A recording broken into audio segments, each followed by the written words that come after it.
Alors bonjour et bienvenue à tous. Donc pour la suite de ce tuto sur le frein. Donc ici j'ai dessiné schématiquement une loque.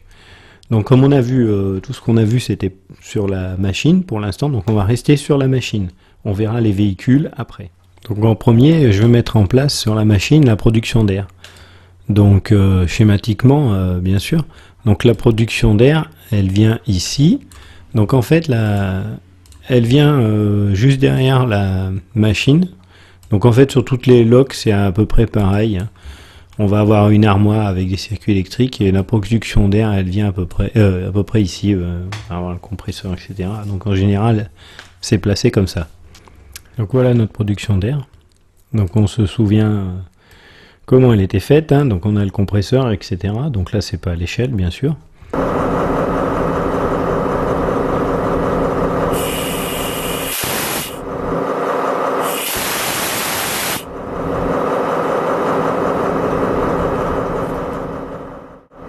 Donc maintenant, je vais placer notre frein direct sur la machine. Voilà, donc on se rappelle rapidement comment ça fonctionnait. Donc on a une production d'air qui alimente ce tuyau rouge qu'on appelle la CP. Donc c'est la conduite principale. Donc c'est un tuyau qui traverse toute la machine.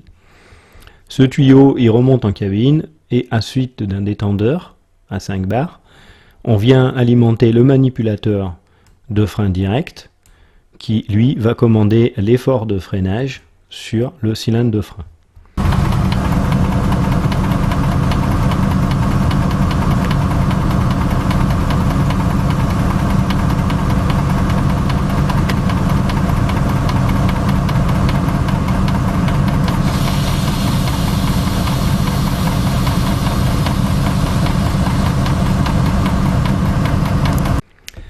Bien évidemment, ce système d'air n'est pas étanche à 100%. Ça veut dire que quand la machine elle est arrêtée, et ben le frein ici, il va se desserrer puisque de l'air va s'échapper par des micro-fuites.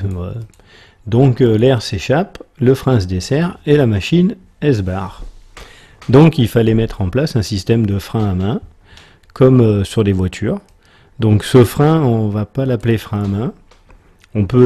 Ça s'emploie, on l'emploie frein à main, mais en fait c'est une erreur. Ça va être son vrai nom, c'est frein d'immobilisation. Donc le frein d'immobilisation, il peut y avoir plusieurs systèmes. Donc on va voir le premier de ces systèmes. Donc je vais placer ici un deuxième cylindre de frein à l'inverse du premier. Donc c'est pas disposé correctement, c'est juste un schéma de principe pour bien qu'on comprenne. Donc on a toujours notre barre de commande avec notre semelle qui vient s'appliquer et notre point fixe ici. Et là ici on va avoir une deuxième barre qui va venir sur le piston en fait avec des renvois d'angle ici. Donc les renvois d'angle, c'est des engrenages en fait inclinés pour commander le mouvement. Ici on a un volant avec une manivelle. Donc quand le conducteur il fait tourner cette manivelle, cette barre elle tourne comme ça. Ça fait tourner cette barre, qui va déplacer ici un axe sur une vis sans fin. On va avoir un axe qui va se déplacer et qui va venir tirer le piston comme si il produisait un effort de freinage. Donc en fait, ça ne demande pas d'effort parce que le conducteur serre le frein à vis ici. Donc frein à vis, c'est un des freins d'immobilisation, un type de frein d'immobilisation quand le cylindre est sorti, quand le piston est sorti, que le frein est déjà en action. Donc il s'assure qu'il ne pourra pas se desserrer en fait. Donc on appelle ça le frein à vis. De cette manière, quand l'air il va s'en aller du cylindre de frein, quand l'air va s'échapper du cylindre de frein, le piston ne pourra pas reprendre sa place initiale parce qu'il sera maintenu par ce système de frein à main. Et ensuite, évidemment, quand on veut faire avancer la machine, il faut desserrer le frein à main, ce qui libère le piston. Voilà, donc c'est un frein à vis. Alors il y en a sur les véhicules, il y a également des freins à vis sur les véhicules de ce type-là. Ils auront moins de renvoi par exemple. Donc voilà à quoi ça ressemble. Donc voilà, frein à vis. Hop, je vais agrandir un peu quand même. Donc voilà le fonctionnement. Donc ici on a le volant.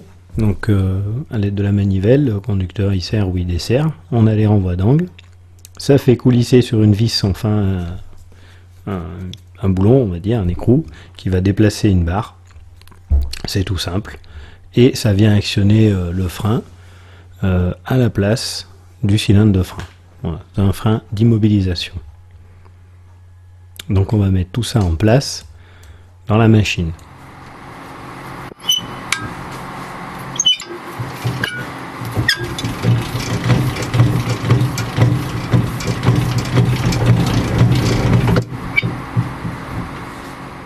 Voilà, notre frein à vis est en place.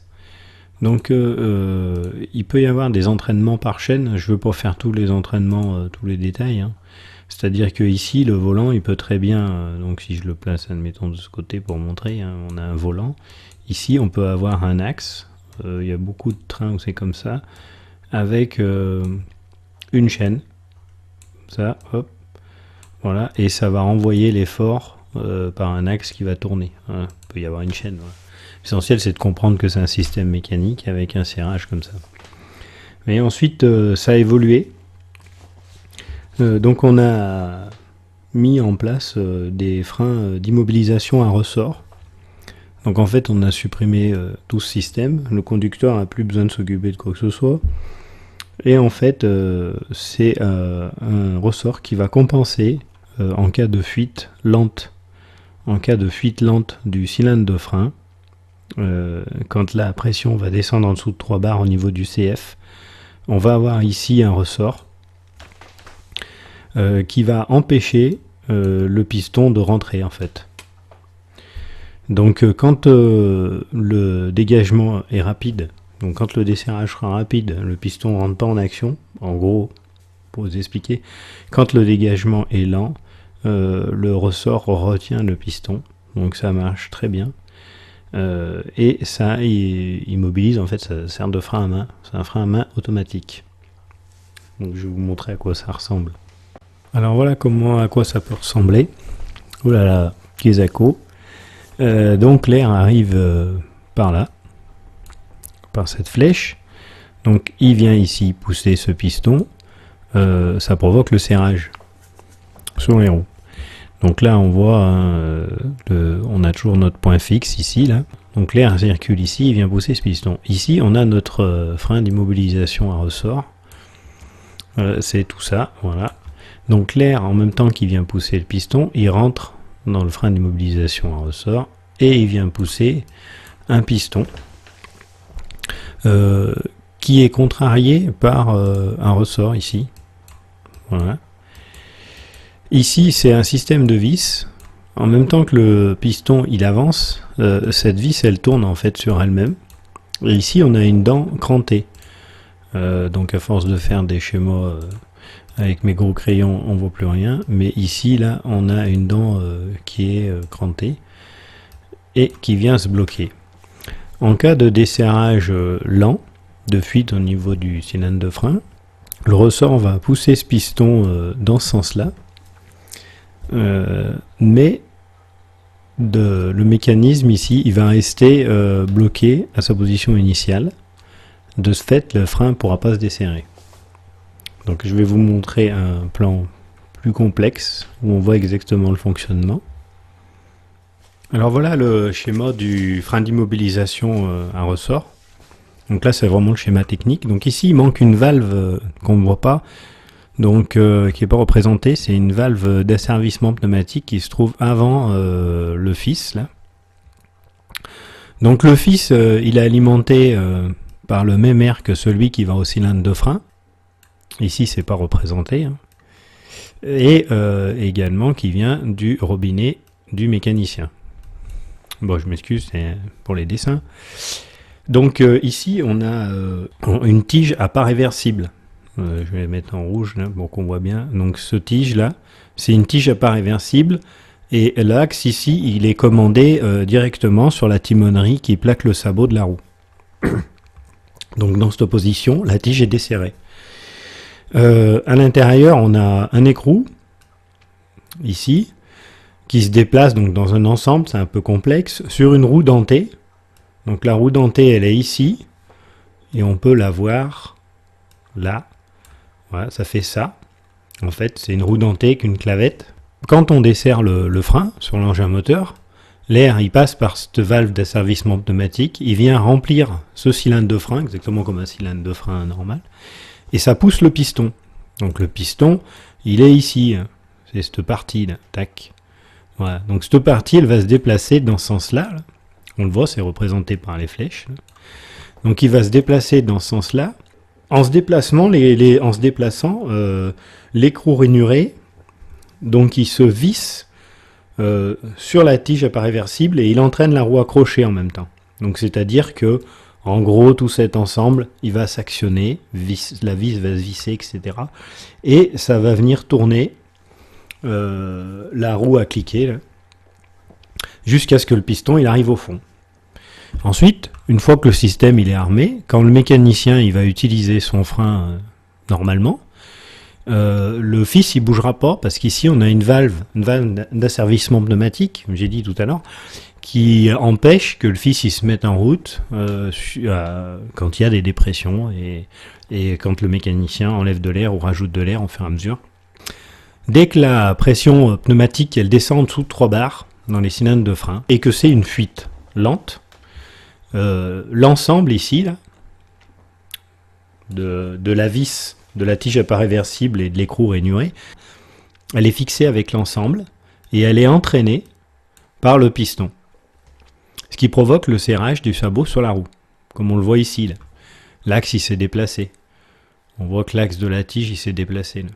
Voilà. Alors je reviens à mon schéma de principe du départ là. Donc on a bien donc le frein d'immobilisation à ressort. Donc ici c'est bien marqué la valve d'asservissement, elle est ici là. Voilà, sur ce schéma de principe elle est reprise. Donc en fait il y a plusieurs types de freins d'immobilisation à ressort. Celui qui est quand le frein d'immobilisation à ressort est alimenté par l'air qui vient du cylindre de frein en fait, donc qui rentre ici. Voilà, par ce tuyau là, il passe ici, la valve d'asservissement, et ensuite il vient pousser le piston. En fait, quand la machine elle est arrêtée depuis un moment, et ben forcément le fils il est en service. Pour le déverrouiller, on va être obligé de provoquer un serrage. En fait, il faut freiner, envoyer de l'air donc au cylindre de frein, ici, freiner le sabot contre la roue, ce qui va pousser le piston là, du fils, du frein d'immobilisation à ressort, et ça va le déverrouiller. Ensuite, on desserre, il va garder sa position de déverrouillage, puisqu'il se verrouille que lors d'une dépression lente. Alors nous voilà revenus sur notre lock, donc on va mettre en place notre fils, donc à la place de notre frein à main habituel. Donc ce qu'il faut retenir, pour ce qu'on va voir après pour la suite, ce qu'il faut retenir de ces freins à main, donc le frein d'immobilisation, c'est qu'il maintient la machine en place quand elle est arrêtée, quand il n'y a plus de production d'air, puisque l'air à l'intérieur de la machine il va s'échapper et le frein va se desserrer. Donc que ce soit le frein à vis ou que ce soit comme ici un frein d'immobilisation à ressort, ça maintient juste la machine en place sur une voie en palier, ou alors une légère, vraiment légère déclivité. C'est-à-dire que le ressort ici, là, il n'est pas assez puissant, ce ressort, voilà, pour freiner la roue, pour provoquer un effort de freinage ici, équivalent à celui que l'on produit par un cylindre de frein avec 4 bars et demi de pression. Donc c'est-à-dire que si par exemple un mécanicien il oubliait un frein à main sur une machine, la machine elle va avancer, la roue va tourner. Ça couine, mais ça va tourner. Alors qu'avec un frein à air, ça va bloquer. Sachant qu'en plus, bon, le frein à main, en principe, il est frein à vis, il sert souvent qu'un seul essieu. Bon, il peut arriver qu'il y ait plusieurs fils, mais sur des machines, mais en général, il sert qu'un seul essieu. Alors, seconde chose maintenant, imaginons que notre machine, donc elle soit équipée de freins d'immobilisation à ressort, elle est restée immobilisée plusieurs jours. Le fils donc est verrouillé, les roues sont bloquées et on veut acheminer cette machine en véhicule, c'est-à-dire qu'on veut la déplacer mais sans la démarrer.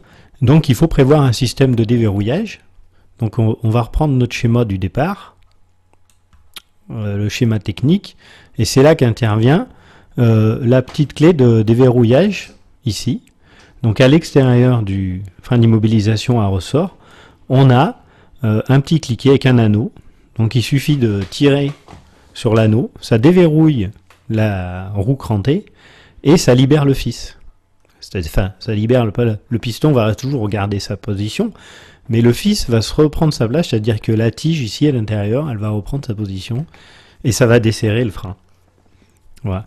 Donc c'est l'anneau qu'on retrouve ici. Donc bon, je suis pas convaincu à 100% parce qu'en fait pour savoir exactement où se trouve le déverrouillage du fils, il faudrait connaître exactement la machine et là je suis pas sûr de savoir sur quel engin c'est. Mais ça y ressemble bien. Ça serait une machine équipée de bloc frein avec un fils, c'est possible. Je suis pas assez technicien pour le savoir, mais enfin ça ressemble à ça. Donc il y a un anneau à l'extérieur, il suffit de le tirer et ça déverrouille le frein d'immobilisation à ressort de la machine. Voilà. Et pour pouvoir l'acheminer par exemple en véhicule. Alors on est revenu sur notre machine. Donc j'ai enlevé le frein à main, j'ai enlevé le cylindre de frein, j'ai mis un beau fils ici avec un bloc frein. Voilà, comme ça, ça fait moins de place, c'est plus joli. Voilà. Donc on a bien avancé. Donc là on se rappelle. Donc j'ai fait rentrer l'air du frein directement dans le bloc frein ici, et il vient alimenter notre fils qui va nous servir de frein à main. Alors pourquoi je vous ai parlé de ça? Donc il reste des choses à voir sur la machine. On verra plus tard. Il y a une chose à voir sur la production d'air et encore une chose à voir sur les freins. Mais maintenant, on va aborder le sujet du freinage des véhicules. Donc jusque-là, on s'est concentré sur la machine. Mais il était important de voir ça pour pouvoir étudier comment on va freiner le train, le reste du train maintenant.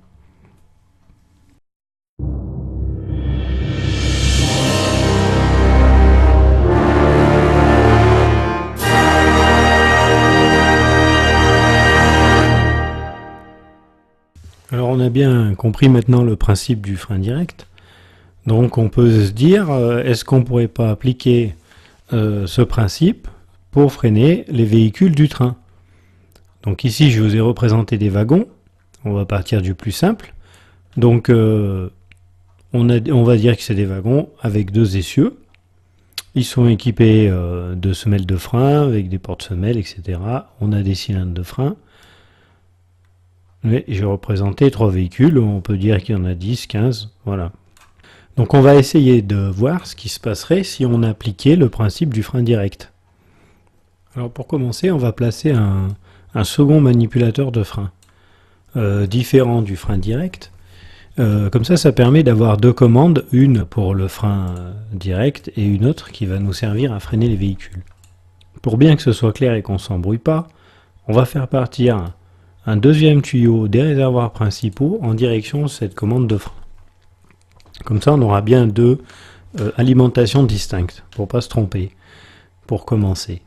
Donc on va mettre un détendeur à 5 bars, là, juste avant notre manipulateur, comme pour le frein direct.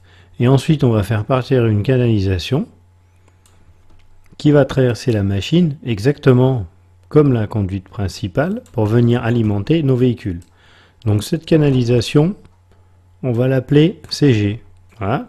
Donc la CG, ça signifie conduite générale. Donc on a une deuxième conduite maintenant, qui sera la conduite générale. Donc cette conduite, elle traverse le train de part en part, comme la CP, et on va y placer un robinet d'arrêt à chaque extrémité, pour pas qu'il y ait de fuite. Ainsi, quand la machine est seule, on va fermer ce robinet et comme ça l'air il s'échappera pas. Impeccable, ça fonctionne. Bon, on va mettre un tuyau qui va descendre pour venir se raccorder au wagon. Donc tous les tuyaux à l'intérieur de la machine, à l'intérieur des wagons, que j'ai représentés en bleu, là, ce sont des tuyaux rigides, même ceux qui sont en rouge ou en orange. Ce sont des tuyaux en métal. Pardon. Donc des tuyaux métalliques rigides. Pour relier les véhicules entre eux, on va utiliser des tuyaux souples qu'on appelle des tuyaux de demi-accouplement, des demi-accouplements, puisque quand on les réunit ensemble, ça forme un accouplement. Donc ces tuyaux sont identiques. À cet endroit-là, nous avons une tête, ici, d'accouplement, pour que les tuyaux puissent s'enclencher l'un contre l'autre. Il y a un joint à l'intérieur de chaque tuyau, et ce joint, il permet d'assurer l'étanchéité. Ça va être le principe pour relier les véhicules entre eux. Jusque-là, on est bon. Alors voilà à quoi ressemblent des tuyaux de demi-accouplement.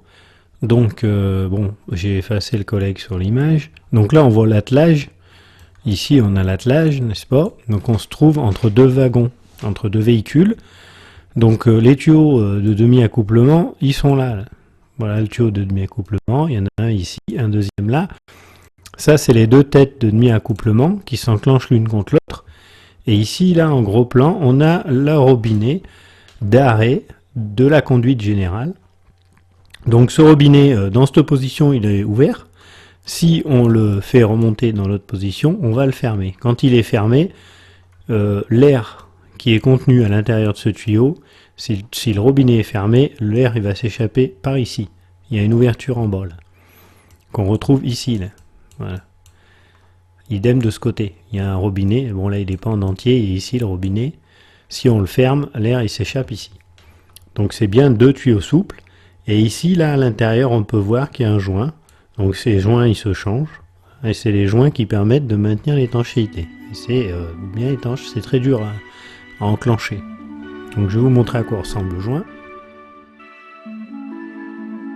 Donc voilà un joint de demi-accouplement. Ça vous donne une idée du diamètre et de sa forme. Voilà.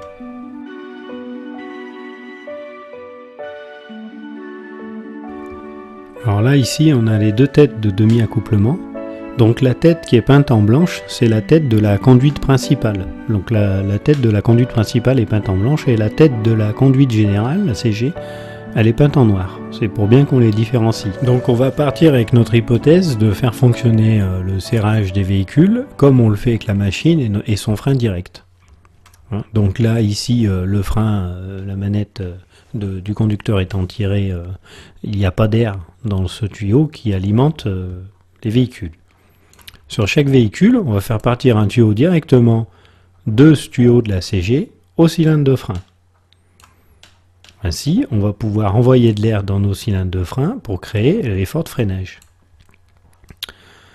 Donc qu'est-ce qui va se passer quand on va envoyer de l'air dans les véhicules? La première chose, c'est que l'air il va se déplacer à partir du robinet du mécanicien qui se trouve ici. Et du coup, le premier véhicule, il va serrer avant les autres. Au fur et à mesure que l'air il va avancer, il va provoquer le serrage.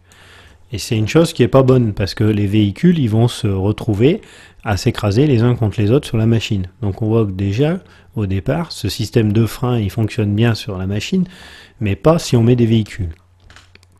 Deuxièmement, comme on l'a dit au départ, admettons que le train circule, et qu'on ait une rupture de l'attelage ou une fuite ou une rupture ici de la conduite. Quand le conducteur il va vouloir freiner, et ben l'air il va s'échapper par la fuite et au pire des cas il pourra toujours provoquer un petit freinage ici, mais de toute façon l'air il pourra pas monter en pression suffisamment et les autres véhicules ils n'auront pas de frein. Il n'y aura plus de frein sur l'arrière du train après la fuite. Donc ce n'est pas un système de sécurité. Et ce frein, il se déclencherait que si le conducteur freine. Dans le cas où on ait une rupture d'attelage, par exemple, donc les véhicules ici, l'attelage se casse, la conduite, elle se casse, ces véhicules, ils vont partir et ils seront plus freinés. Et le reste du train n'aura plus de frein non plus, puisqu'il n'y aura plus d'étanchéité possible. Donc on voit que le mécanisme de frein direct, il ne peut pas s'adapter au freinage des véhicules. Il va falloir trouver autre chose. Alors j'ai remis au propre notre conduite générale, donc la CG là ici. Voilà, alors là ici j'ai fait un robinet. On va l'appeler le robinet du mécanicien, c'est le robinet qui freine le train. Donc il a une forme un peu spéciale, on verra après pourquoi. Donc l'air il sort du réservoir principal, il rentre dans un détendeur à 5 bars, et ici on a un robinet. Donc un des internautes, des intervenants lors de la première vidéo, Michael, faisait remarquer qu'effectivement, pour lui, le frein direct, effectivement, ce n'était pas un frein de sécurité. Donc lui, comment il voyait la chose, c'était que les sabots de frein, ici, étaient plaqués contre la roue à l'aide, par exemple, d'un ressort. Donc comme pour le fils, ici, comme on a vu, quand le fils est enclenché, c'est un ressort. Et que on pourrait faire un système, que l'air alimente en permanence la conduite générale à 5 bars, et que cet air, il maintienne les sabots desserrés. Si on suit ce principe, lorsqu'il y aurait une fuite, si par exemple on avait une fuite ici, et ben à ce moment-là, l'air s'en irait de la conduite générale, ça provoquerait le freinage. Sauf que comme on a vu, un frein à ressort n'est pas assez puissant pour provoquer un freinage. Et le problème est aussi l'inconvénient, c'est que si c'était une fuite lente, et ben ça mettrait du temps avant de provoquer le freinage, et que le freinage il serait en conséquence de l'air qui serait parti de la CG. Néanmoins, cette façon de penser, cette façon de voir, elle est juste. Et c'est cette façon qu'on va utiliser. À la place d'utiliser l'air pour venir plaquer les sabots contre la roue du train, on va utiliser l'air pour maintenir ces sabots écartés. Alors en fait, ils ne sont pas vraiment écartés par de l'air, mais disons que l'air est en permanence à l'intérieur de la conduite générale. Donc on va voir pourquoi.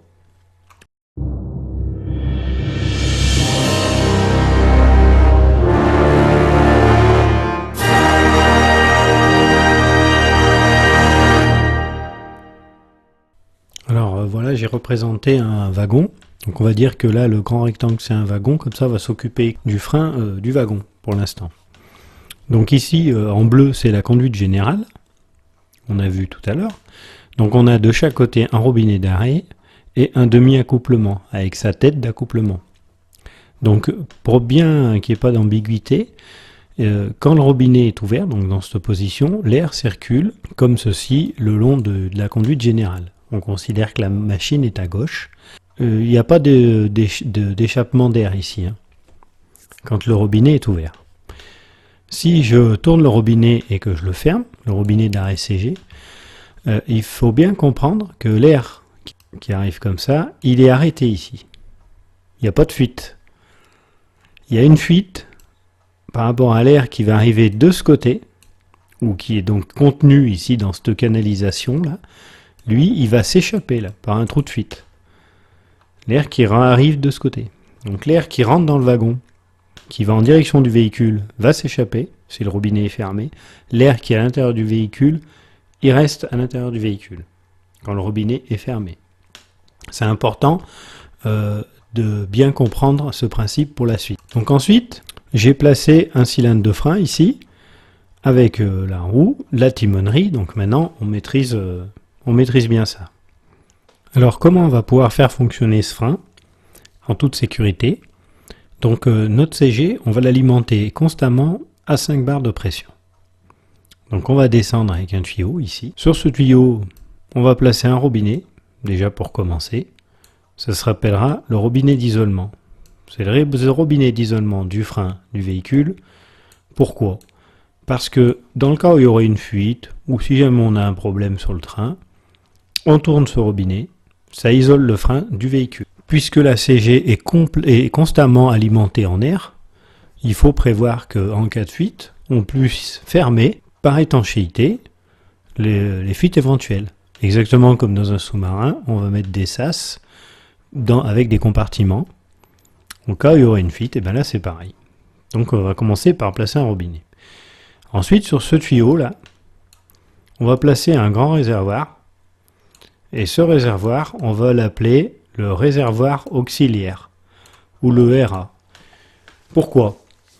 Parce que comme ça, chaque véhicule, il va avoir sa réserve d'air à 5 bars, qui va lui permettre d'alimenter ses cylindres de frein tout seul. Comme ça, si jamais il se produit une coupure,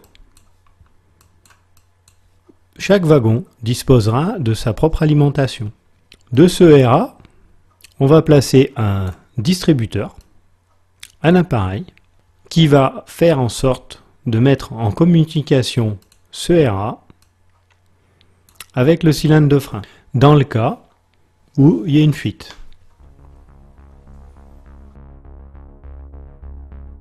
Alors ce système a été inventé par George Westinghouse en 1872. Donc on voit ici, on a notre réservoir auxiliaire, et entre le cylindre de frein et le réservoir auxiliaire, c'est le distributeur. Donc il y a plusieurs sortes de distributeurs, on verra après. Donc comment ça fonctionne? Dès qu'on exerce une dépression dans la conduite générale, en dessous de 5 bars, le distributeur bascule et alimente directement le RA au cylindre de frein, ce qui fait appliquer la semelle ou le sabot sur la roue, et ça produit donc le freinage. Donc en cas de fuite, ça va provoquer le serrage. Pour desserrer, il suffit de réalimenter la conduite générale à 5 bars, le distributeur bascule et la CG alimente de nouveau le RA et le cylindre de frein est mis à l'atmosphère. Du coup, il se vidange, à l'aide du ressort, il se dessert et ça dessert les freins. Alors ce frein inventé par George Westinghouse, quand on le voit appliqué sur tout un train, on dit que c'est le frein continu automatique. Alors pourquoi continu? Parce que il se met en action sur tous les véhicules. Par exemple, si on tire un signal d'alarme dans une voiture voyageur, sur n'importe quelle voiture que ce soit, on va provoquer le freinage de tous les véhicules. Et on dit qu'il est automatique parce qu'en cas de rupture, s'il y a mise à l'atmosphère, le frein se déclenche. Alors maintenant, on va aller voir de plus près qu'est-ce qui se passe à l'intérieur de ce distributeur.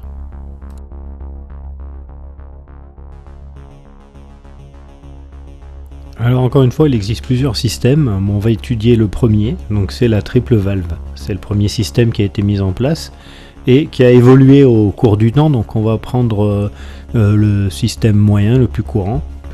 Donc vu de l'extérieur, ça ressemble pas à grand chose. On peut juste voir qu'il y a bien 3 tuyaux qui l'alimentent, la CG, le RA et un tuyau qui va au cylindre de frein. Donc on va regarder à l'intérieur comment c'est fait et je vais essayer de vous expliquer le fonctionnement.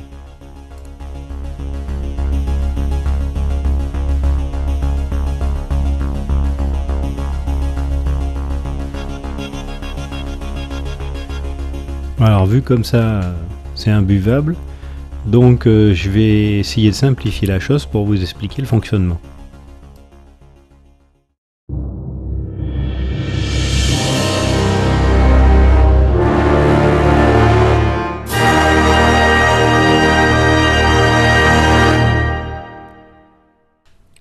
Donc voilà notre triple valve.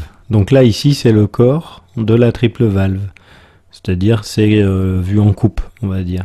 Et bien sûr c'est schématique. Donc ici on va s'occuper donc de ce tuyau. Donc ça c'est le tuyau d'alimentation qui provient de la CG. Donc c'est lui qui va emmener l'air à la triple valve. Donc la CG c'est la conduite générale qui traverse tout le train. Et à son extrémité elle est reliée au robinet du mécanicien, pour faire varier la pression à l'intérieur de cette conduite générale. Donc pour rappel, la conduite générale elle est alimentée à 5 bars maximum. Ici, avant la triple valve, on a un robinet d'isolement. Donc ce robinet il sert à isoler, à fermer le système du frein sur un véhicule. Si par exemple on avait une fuite à la triple valve ici, ou un cylindre de frein, ou au RA, on peut isoler le véhicule.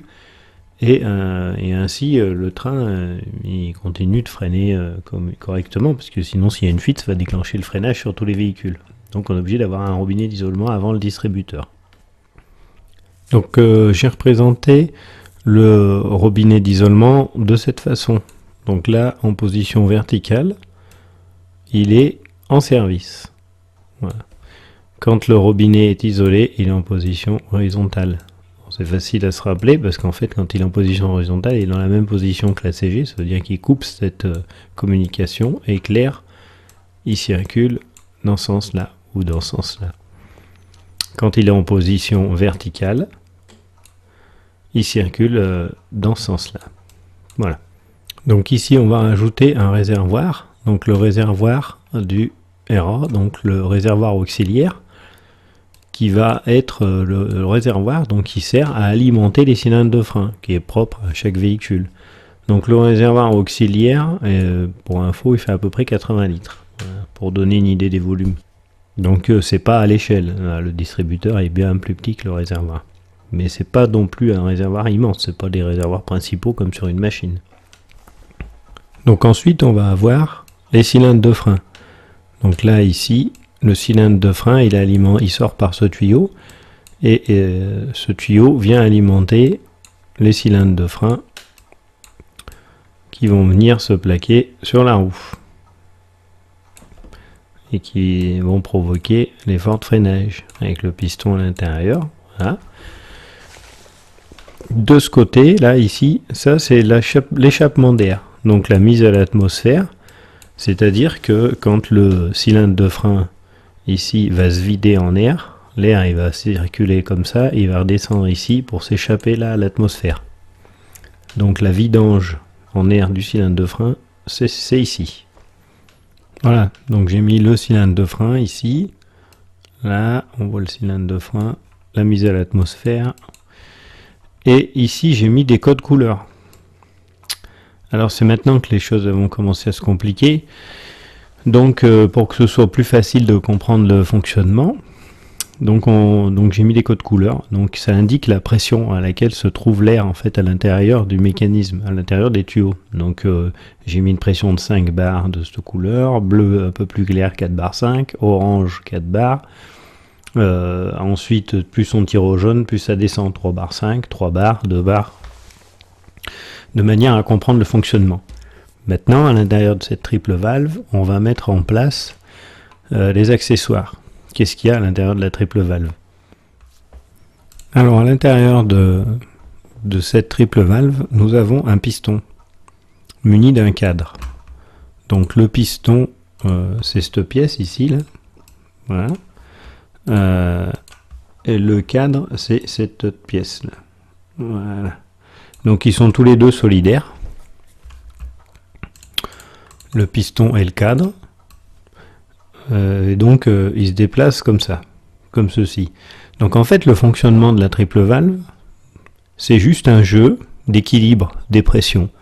On va voir. Alors à ce piston et à ce cadre, on a rajouté une valve de graduation.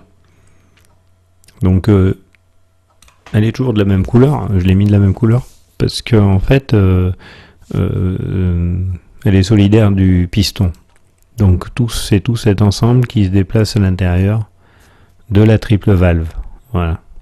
Donc le piston, la valve de graduation, c'est cette pièce. Voilà. Ça c'est la valve de graduation. Donc maintenant à cet ensemble, on va rajouter une dernière pièce qui est le tiroir de distribution. Donc le tiroir de distribution, hop, il vient là. Voilà.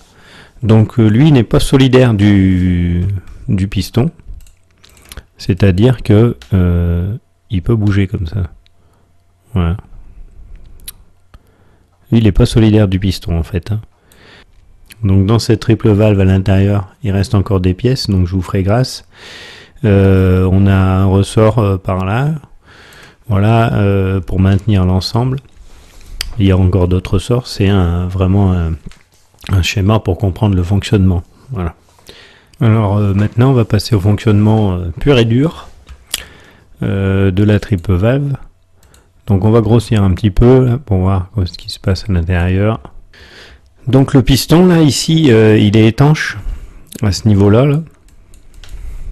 Ici là il y a des joints. Quand il se déplace ici c'est étanche. On peut déjà observer ça. Et ici on a une rainure là. Voilà, c'est un peu très important cette rainure, parce qu'en fait c'est par là que l'air il va passer, venant de la CG, là, ici, il va passer comme ça l'air, et il va venir alimenter notre RA. Parce que le RA, c'est lui qui va alimenter les cylindres de frein pour qu'ils freinent, mais au départ, il faut quand même le remplir. Donc il y a un léger trou Donc c'est fait exprès, hein. Donc ça veut dire qu'il lui faut un certain temps pour se remplir au RA. Ça c'est quelque chose d'important. C'est-à-dire que même quand la CG ici elle sera à 5 bars sur le panneau du conducteur qu'il a en cabine, ça ne veut pas dire qu'ici il y a 5 bars. Il va falloir attendre. On attend le remplissage des équipements de frein. Donc je vous reparlerai des temps plus tard, mais c'est long, c'est assez long. Donc il faut un moment. Bon, ça c'est première chose importante à comprendre. Le tiroir ici qui se déplace, on voit que dans cette position là, dans la position où il est, donc quand le piston est complètement rentré, le tiroir est plaqué contre le piston, on voit bien que l'air des cylindres de frein, il va directement à l'atmosphère. Donc ici c'est la position de base. On est en position desserrage. Voilà. Donc je vais commencer par alimenter ma CG à 5 bars. Donc j'ai volontairement coupé la communication ici pour bien qu'on comprenne que il y a 5 bars pour l'instant dans la CG, mais de l'autre côté il n'y a pas encore 5 bars. Donc l'air il va monter au fur et à mesure. Voilà, donc là on a admettons 4 bars. Ensuite ça continue de monter, 4 bars 5, jusqu'à ce qu'on arrive à 5 bars. Voilà, donc là on a notre CG qui est alimenté à 5 bars. L'air il passe par cette petite ouverture, il va ici et il alimente les réservoirs auxiliaires. Ici on a des trous qui correspondent, on peut le voir, dans le cadre et dans le tiroir de distribution. Pour l'instant, ces trous, ils sont obstrués par la vanne de distribution ici, la valve de distribution. Donc le petit doigt là qui est fixé sur le piston et qui empêche l'air de descendre. Donc on est dans la position desserrage. Donc maintenant on va voir ce qui se passe si on crée une dépression dans la conduite générale. Donc hop, je fais une dépression de 0,5 bar dans la CG. Donc la CG, ici, elle vient de tomber à 4 bar 5. Voilà, on est d'accord. Ici, là, on est à 4 bar 5 comme c'est indiqué ici, pour bien qu'on comprenne. Donc ça en bleu clair, la pression est plus faible. Forcément, comme la pression est plus faible, dans le réservoir ici RA, on a 5 bars. Ça va venir pousser ce piston, puisqu'il va falloir que ça s'équilibre à un moment donné. Donc le piston ici, il va se déplacer dans ce sens-là, poussé par l'air du RA qui est supérieur à celui de la CG. Donc le piston il se déplace, donc il est ici dans cette position, et là le piston il est poussé par l'air du RA qui est plus importante que celui de la CG. Quand le piston il arrive ici, là, si on regarde attentivement, là, l'étanchéité va se faire de nouveau. Le piston va boucher la rainure. Dans le même temps, ici, le cadre qui est solidaire du piston, il vient de s'appuyer contre le tiroir. Donc, la pression est toujours supérieure dans le réservoir auxiliaire, puisqu'elle est toujours à 5 bars par rapport à celle de la CG. Donc, maintenant, c'est tout l'ensemble qui va continuer de se déplacer. Le cadre, le tiroir et le piston vont continuer de se déplacer dans ce sens-là. Donc voilà la nouvelle position. Donc là, on est bien d'accord, hein. Donc l'air du RA qui est à 5 bars, il a pris position tout autour du piston pour venir le pousser. Le cadre, ici, hein, c'est cette pièce, je vous rappelle, qui est fixée sur le piston, elle s'est ouverte. La valve, ici, elle a dégagé cette ouverture et l'air est maintenant descendu ici, puisque la valve de distribution a dégagé cette ouverture. Donc l'air a pénétré ici. Maintenant, là, dans la conduite générale, on est toujours à 4 bars. Donc le piston va continuer de se déplacer dans ce sens-là, amenant avec lui le tiroir de distribution dans ce sens-là. Donc maintenant, c'est tout l'ensemble qui se déplace. Le piston continue de se déplacer. Tac, tac, tac, tac. Hop, il arrive en butée. Ici. Donc là, le piston est arrivé en butée. Maintenant, l'air du RA est en communication avec les cylindres de frein ici. Donc l'air du RA va venir alimenter les cylindres de frein jusqu'à ce que l'équilibre soit atteint. Dès que la pression de la conduite générale se stabilise avec la pression du RA, c'est-à-dire que les deux pressions s'égalisent, le piston ici reprend sa place initiale, mais le tiroir, lui, ne bouge pas, parce qu'il est retenu par frottement, grâce à un ressort qui se trouve au-dessus, je vous avais dessiné tout à l'heure. Donc le piston revient dans sa position initiale, tac, il s'arrête, et il bouche ainsi le trou ici. Donc la communication du RA avec le cylindre de frein par cet intermédiaire est interrompue. On a effectué un palier de serrage. Voilà, alors si on regarde bien, on verrait on voit qu'il y a 4 bar 5 de pression dans les cylindres de frein. Ce qui n'est pas possible, c'est pas logique. C'est-à-dire que si on enlève que 500 grammes de pression dans la CG, on doit avoir qu'une petite pression dans les freins. Sinon, ça voudrait dire qu'on aurait atteint notre freinage maximum. En réalité, ce qui se passe, c'est que ce mouvement du tiroir, dans ce sens-là, il est très rapide en fait. Dès que la pression elle descend, le tiroir bouge, l'air commence à rentrer dans le cylindre de frein. L'air n'a pas le temps il n'y a pas le temps que le cylindre de frein monte à 4 bar 5 pour que le piston reprenne sa position initiale et obstrue la communication entre le RA et les cylindres de frein. Donc en réalité, quand on aura 4,5 bars dans la CG, donc 4 bars au RA, on aura à peine 1 bar dans les cylindres de frein. Voilà l'équivalence. Normalement, c'est le double. C'est-à-dire que pour 4 bars dans la CG, on a 2 bars dans les cylindres de frein. Donc après, ça vient de la mécanique. C'est qu'un schéma de principe. Et ça se complique parce que les ouvertures sont calibrées de façon à ce que l'air puisse passer plus vite ici que là, etc.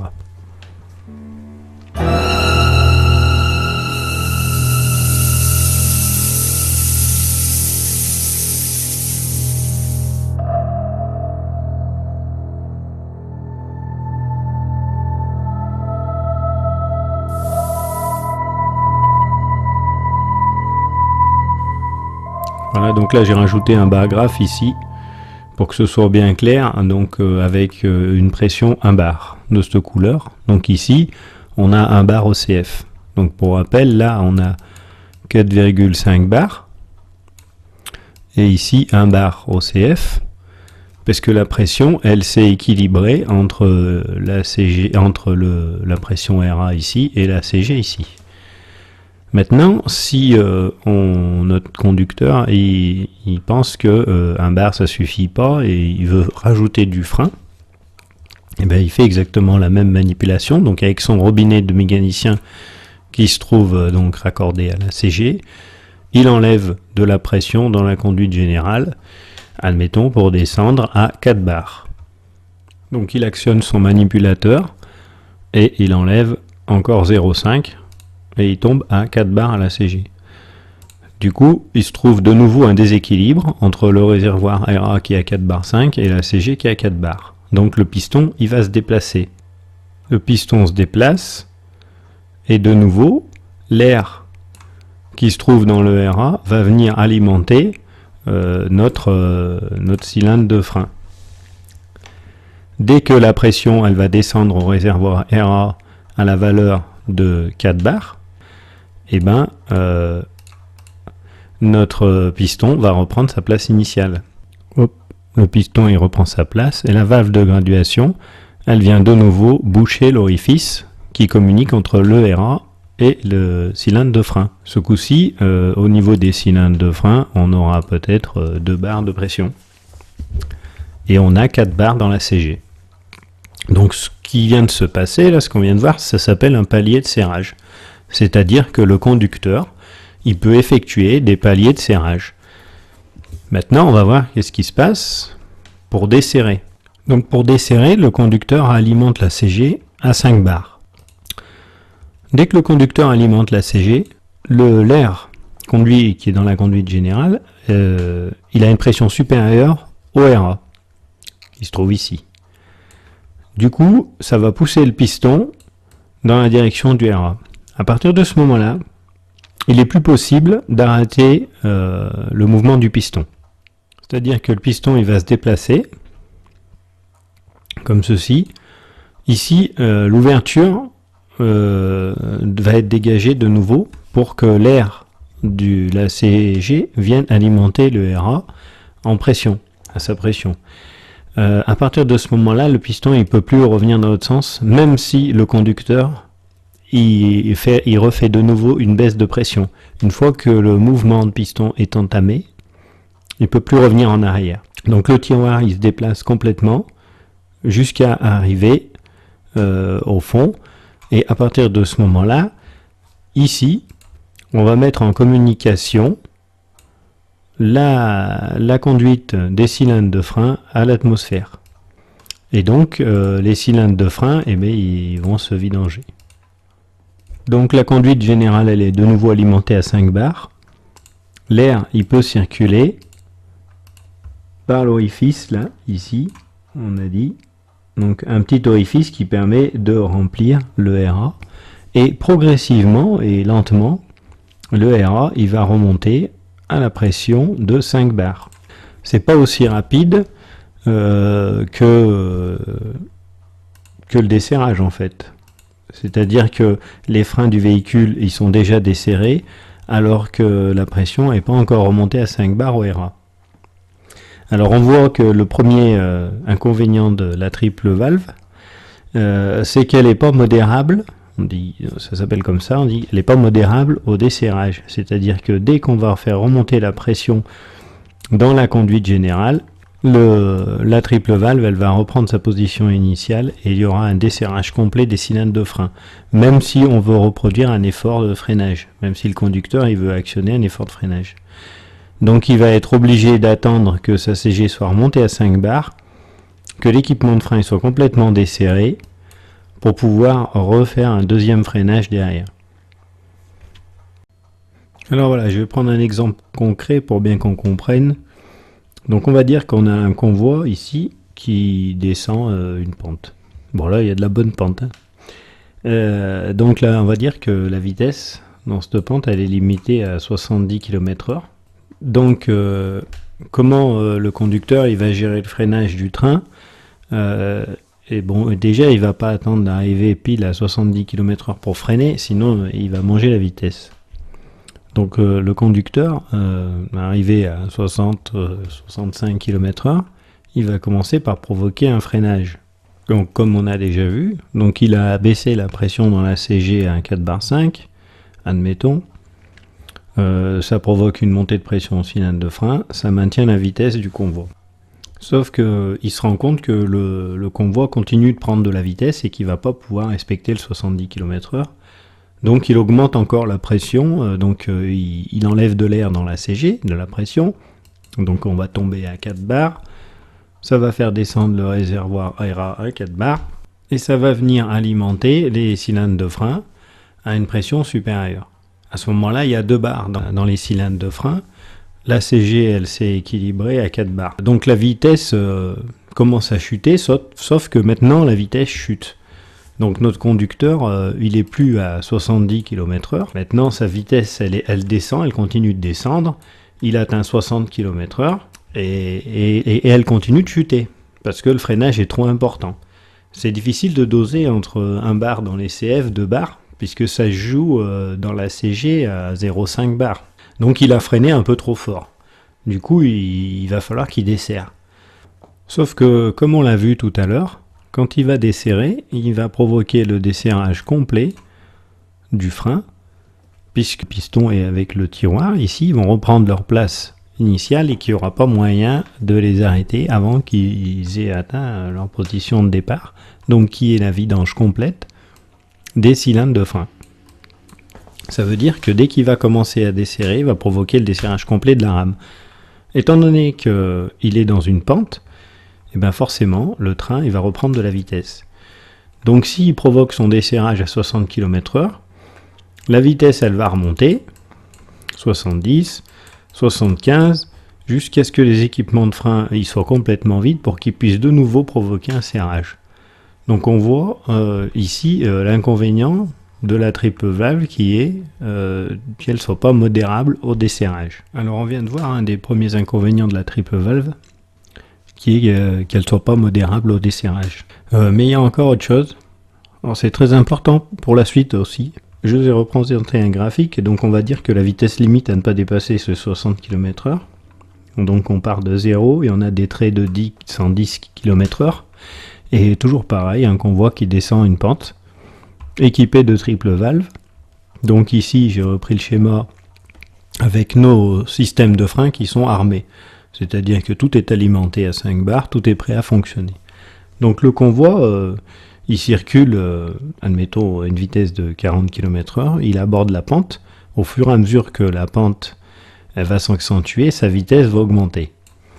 Donc comme on a vu tout à l'heure, arriver à 50 km/h ou 10 km/h avant d'atteindre sa vitesse limite, le conducteur il va provoquer une dépression dans la CG pour faire chuter sa vitesse. La première dépression qu'on va faire, le premier coup de frein qu'on va donner sur un train, on fera une dépression minimum de 1 bar. Pour s'assurer un freinage correct, donc c'est presque la moitié du freinage complet, puisque le freinage complet il est atteint quand on arrive à 3 bars dans la CG. Au-delà, ça ne montera pas plus haut au CF. Donc le conducteur il va effectuer une dépression de 1 bar dans la CG, ce qui va provoquer le serrage des cylindres de frein. Donc voilà, le conducteur il a déclenché son freinage. Donc le temps que les freins se mettent en action sur tous les véhicules, la vitesse elle a continué de monter et maintenant la vitesse se stabilise, puis les freins rentrent complètement en action et la vitesse commence de nouveau à chuter. Donc là le conducteur il se rend compte que sa vitesse elle chute, donc qu'est-ce qu'il fait? Il desserre les freins comme on est avec une triple valve comme on a vu. Les freins ils vont se desserrer complètement. Donc ça va descendre à 0 au CF. Donc là les cylindres de frein sont desserrés, on peut voir, et le RA remonte tout doucement à la pression de régime. Mais entre-temps, le train continue d'avancer et reprend de nouveau de la vitesse. Le conducteur il s'aperçoit qu'il va dépasser la vitesse limite. Qu'est-ce qu'il fait? Il provoque de nouveau un freinage à 4 bars. Sauf que les RA, eux, ils ne sont pas encore remontés à 4 bars 5. Du coup, quand la pression s'égalise de nouveau à 4 bars, dans les CF, là, on n'aura que 1 bar. Parce que les RA n'étaient pas remontés à la pression de régime. Donc, comme il n'y a que 1 bar dans les CF pour 4 bars, le train, lui, il continue de prendre de la vitesse. Il ralentit pas assez. Qu'est-ce que fait notre conducteur? Il rajoute de nouveau, il enlève, du moins, de la pression dans les CF pour descendre, par exemple, à 3 bars. Ce coup-ci, la pression va s'égaliser de nouveau dans le RA. Et nos CF, ils vont pouvoir remonter à la valeur de 2 bars, admettons. Donc il aura bien 2 bars. À ce moment-là, la vitesse du train va se stabiliser et elle va recommencer à chuter. Quand notre conducteur il s'aperçoit que la vitesse du train elle chute, il réalimente de nouveau sa CG à 5 bars. Donc le train continue sa vitesse correctement. Les cylindres de frein se sont desserrés, la CG est réalimentée à 5 bars, et notre RA se remplit tout doucement. Il était à 3 bars, là il est à 3 bars 5. Comme les freins sont desserrés complètement, le train reprend de nouveau de la vitesse. Ce coup-ci, notre conducteur, il décide de déclencher le freinage, de nouveau pareil. Il enlève 4 bars, comme la première fois, dans sa CG, mais ce coup-ci, il n'y a plus assez d'air dans le RA pour venir alimenter correctement ses CF. Il est obligé de descendre en freinage d'urgence pour arriver à alimenter les CF avec un minimum d'air. Parce que les 3 bars 5 qui va rester dans le RA suffiront pas à amener 3 bars dans les CF. Il va se retrouver avec 500 grammes au CF. Il va se retrouver avec le minimum pour pouvoir freiner et il sera, lui, à la CG en freinage maximum. C'est ce qu'on appelle l'épuisabilité du frein, ça veut dire que le frein équipé de triple valve est épuisable. On peut l'épuiser.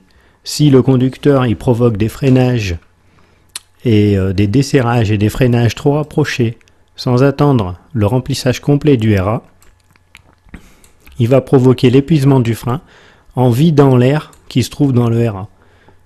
Donc dans la réalité, le conducteur du train qui fonctionne avec une triple valve, soit il a trouvé d'entrée la pression correcte pour pouvoir respecter sa vitesse limite, voire même en dessous, sans ni prendre de la vitesse, sans ni en perdre, ce qui est difficile parce qu'il y aura toujours des défauts de nivellement, c'est-à-dire que la pente elle n'est pas forcément régulière.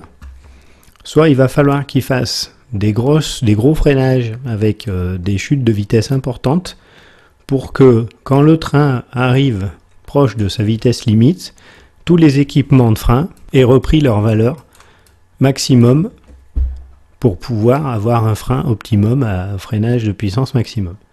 Sinon, au bout d'un moment, il n'aura plus de frein.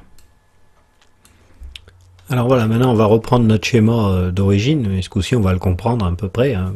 Tout n'est pas expliqué. Donc là ici on peut voir la triple valve en photo, voilà, tac, il y en a une là, il y en a une là, voilà. Alors en fait la triple valve elle a évolué au fil du temps, celle qu'on a vue c'était une basique on va dire, ici elle est déjà plus élaborée. Donc maintenant qu'on a vu ces schémas simplifiés, on comprend mieux maintenant. Si on vous retrouve bien ici, là ici, on retrouve bien le tiroir par exemple, hein, le cadre, pardon, ici, le tiroir en dessous. On reconnaît bien hein, le piston, etc. Donc l'air de la CG arrive par ici. Voilà, donc on a un robinet d'isolement, là. Voilà, l'air de la CG qui rentre ici pour pousser le piston. Ici, l'air qui va au RA et l'air qui va au cylindre de frein. Donc, on a créé, donc comme ici par exemple, on avait fabriqué une poche accélératrice. C'est en fait pour que la triple valve elle puisse réagir plus rapidement. On a rajouté des clapets qui ont diverses fonctions, mais qui pour nous sont pas importants en fait pour la compréhension du système. Donc la triple valve, comme on a vu, elle a deux grands inconvénients majeurs qui sont qu'elle n'est pas modérable au desserrage et qu'elle est épuisable. Le frein peut s'épuiser. Donc maintenant elle a quasiment disparu, mais il faut savoir qu'il y a encore 2 ans elle équipait des wagons SOC chasse-neige dans les dépôts qui en sont équipés. Donc ils étaient encore équipés de triple valve, y compris en forte pente. Donc ça peut créer des problèmes. Aujourd'hui elle a quasiment disparu, je pense pas qu'il en reste. Il en restait sur des 63 500. Les engins moteurs 63 500 est équipés de triple valve. Alors pourquoi vous voulez dire et pourquoi il nous parle de la triple valve alors qu'elle a disparu? Parce que c'est important pour comprendre la suite du fonctionnement du frein. Quand on va voir l'évolution, ça sera plus facile de comprendre comment ça fonctionne. Et d'un autre côté, au niveau historique, c'est intéressant de comprendre comment ça marchait, puisque c'est les premiers freins qui ont été mis en place sur les machines, les trains qui étaient encore tractés par les machines à vapeur. Alors pour terminer avec la triple valve, il faut savoir que des essais de frein ont été effectués, des essais du fonctionnement du frein à Westinghouse, entre 1912 et 1913 par le PLM, sur la ligne de Brioude à Saint-Flour. Donc cette ligne, aujourd'hui, elle n'existe plus. Elle a été abandonnée en 1953, il reste des vestiges. C'est la photo que l'on voit ici.